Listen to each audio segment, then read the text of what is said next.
I'm gonna die right here with nothing but a bunch of racial slurs to keep me company. The room was spinning like a merry-go-round, and it hurt so bad. And then right at its peak, right as I felt myself finally letting go, I suddenly feel fine. The spinning, the heart rate, it all goes away, and I feel better than I felt in years. That man can only mean one thing. What? That you... Yep. I'm probably dead. For a second, it's silent, and I can feel someone there. I mean, I can feel them. And I know who it's gonna be. And I'm right. A man, black tuxedo, pale white face. This is the grim fucking Reaper man.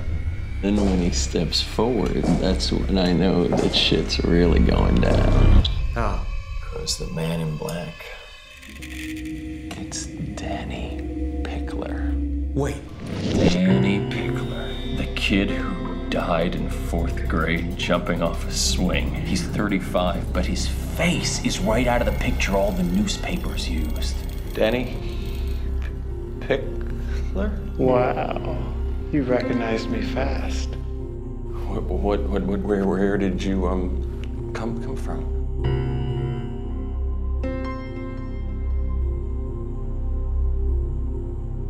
I can't believe I'm seeing you right now. It's been, what, 26 years, 3 months.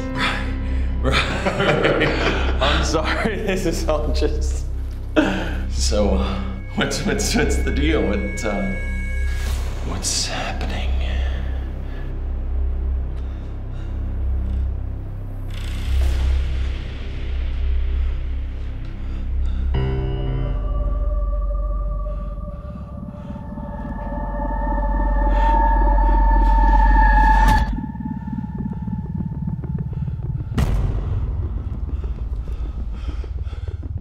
It's like those stages of grief we learned about in middle school. The first stage is denial. I'm not a bad person. Oh, come on. You've sinned practically on a daily basis. In the last 15 years straight, you haven't repented once. I didn't know any better, okay? I wasn't raised a Christian. I wasn't raised as anything. My parents didn't give a shit. But you weren't devoid of morals. You knew the difference between right and wrong. Yet you still chose to sleep with women who weren't your wife, to ruin your body with drugs, and to lie and cheat and steal your way through the world without any regard for anybody but yourself. Second stage is anger. You don't understand because you died before you fucking hit puberty. You will never understand how hard life gets, how much pain you're dealt, how empty you feel, and how you will do anything to fill that emptiness. You will never understand because you died when you were fucking 9!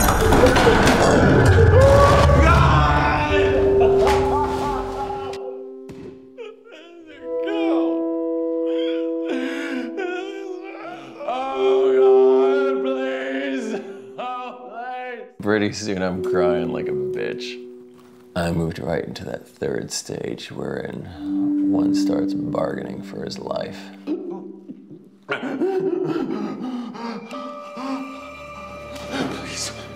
Please, there's gotta be something I can do, man. There's gotta be something I can do. I will do anything you fucking ask me to. I will devote my life to it. Just please don't let me go to fucking hell, man.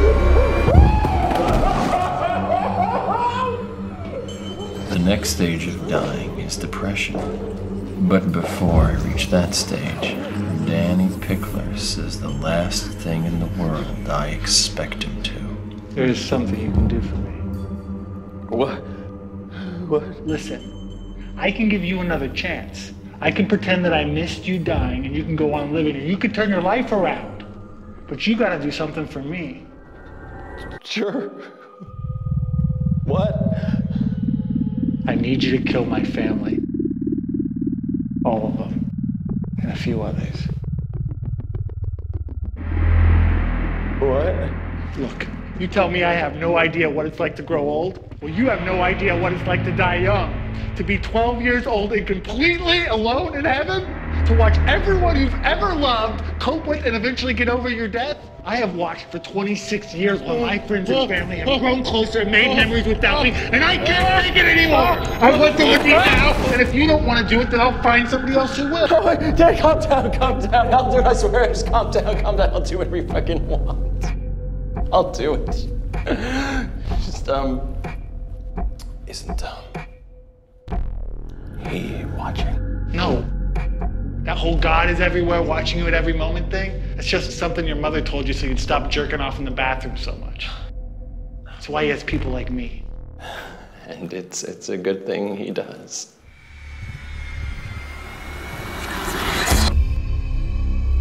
What did you do? I did what I had to do. You mean you killed... Hey, you know I'm not a violent person. I don't even like violent movies. But between this and spending the rest of eternity in hell, I'm pretty sure even the Pope was gonna look the other way on this one. I killed his first set of grandparents in their home while they slept. Took just 2 swings. It was simply horrific. And the only thing that got me through it was the thought of how happy they must be to finally see their grandson after all these years. The death of Danny's grandparents brought together the rest of the family. They were so stricken with grief, nobody bothered to ask me who I was. They clinked their glasses together in a toast to Mom, and Pop. And in another minute, that was that. No crying for 4 hours this time. I stayed just long enough to be sure they were all done for, and then I was on my way. After that, there were 3 more left. The first 2 were boys that grew up on Danny's block with him, probably the best and only friends he ever had. I found them coaching opposite sides of a Little League baseball game. Arsenic being my new weapon of choice, I spiked the Gatorade coolers. The coolers? But weren't the kids drinking from those too?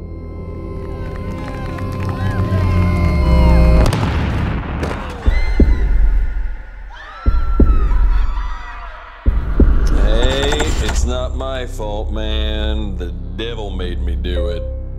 Or whatever the hell Danny Pickler is. Wow, man. So that was it then? No, I said there were 3 people, remember?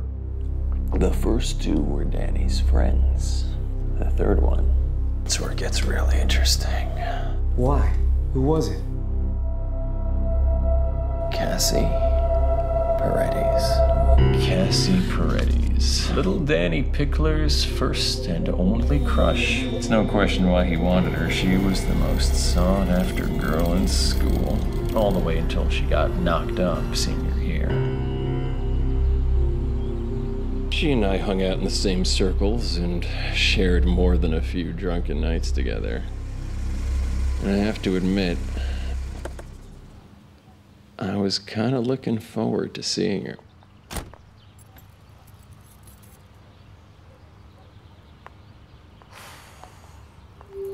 Cassie?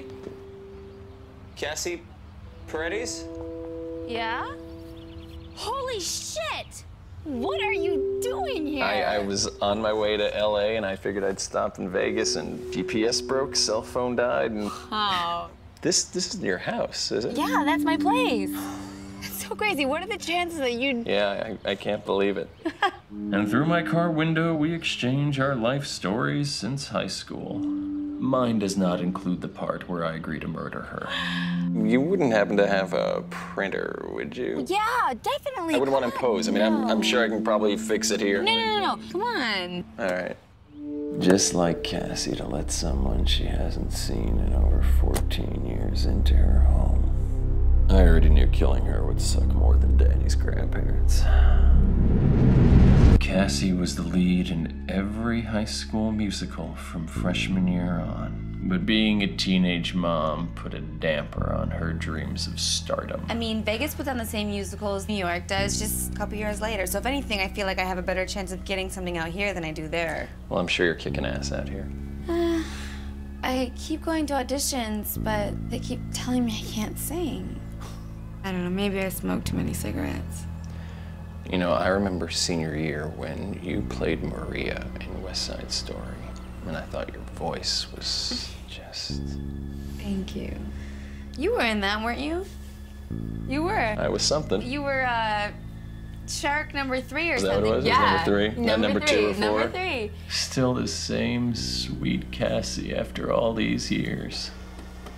When the directions print, instead of giving her the spiked bottle of vintage in my jacket as thanks and being on my way, I asked her out for a drink. Hey. It's par for my life for something like this to happen. I swear to you, I'd never connected with someone like that before.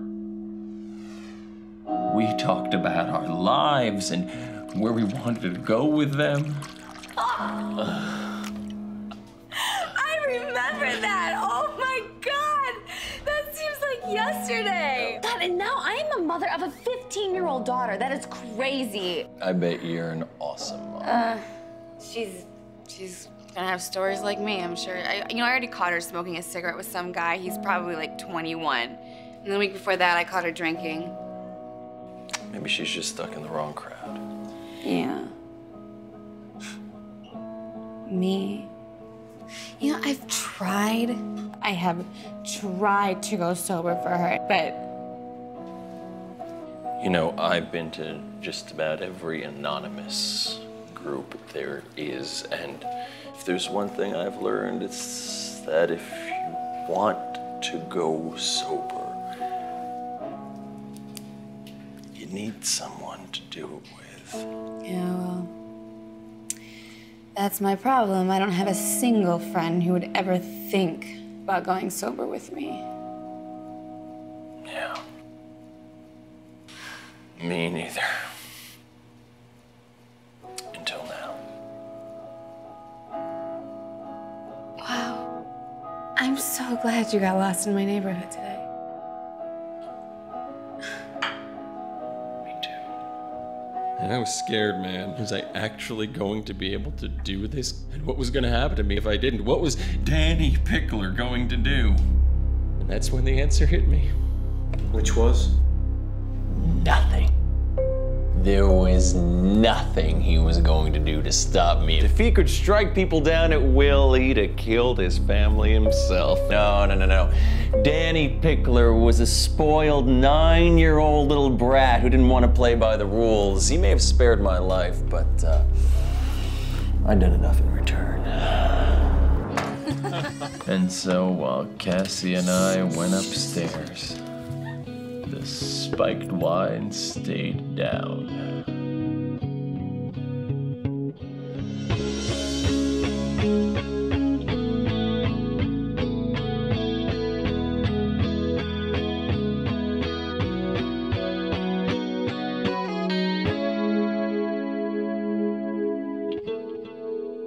And when I woke up early the next morning, for the first time in my life, it wasn't so I could dip out before the girl woke up. No, I was gonna go downstairs and make breakfast. I broke Danny's deal, and here in Las Vegas, Nevada, I had beaten the house. Which was a silly thought, because like every degenerate in America knows, the house always wins. And now I am a mother of a 15-year-old daughter. That is crazy. The week before, I totally caught her drinking out of my stash.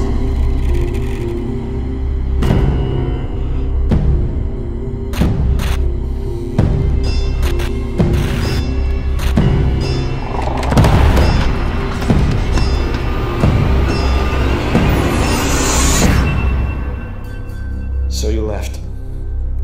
I left. Cassie's daughter would come back from the morgue with cyanide in her blood and my fingerprints all over the bottle, and I didn't dodge death so I could spend the rest of my life in prison. No. You dodged it so you could keep being a coked up, drunk waste of life. Watch your mouth. Watch my mouth?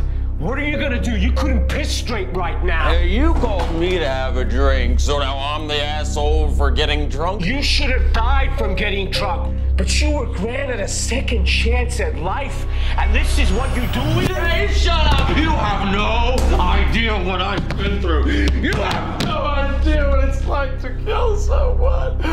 Oh, God. More fucked up now than I was before. I need a drink.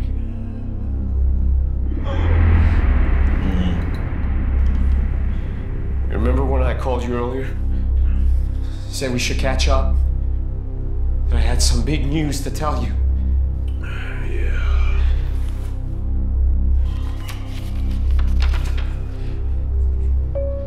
I got hit by a bus last week. Crazy, right? And in fact, the very night before I called you, I was in the hospital on life support, watching my heart monitor start to flatline.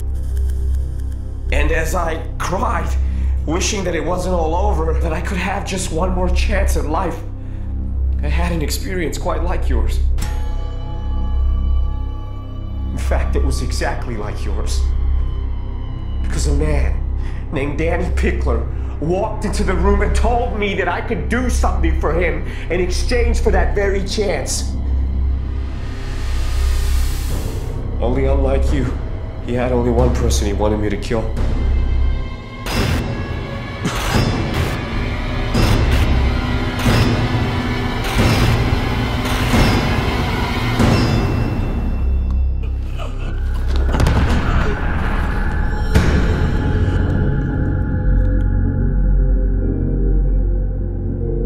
You know, I went to church for the first time last week. Imagine that. And afterwards, I asked the priest if he believed in the devil. You know, a supreme being dedicated to the temptation, corruption, and destruction of man. He told me he didn't think man needed the help.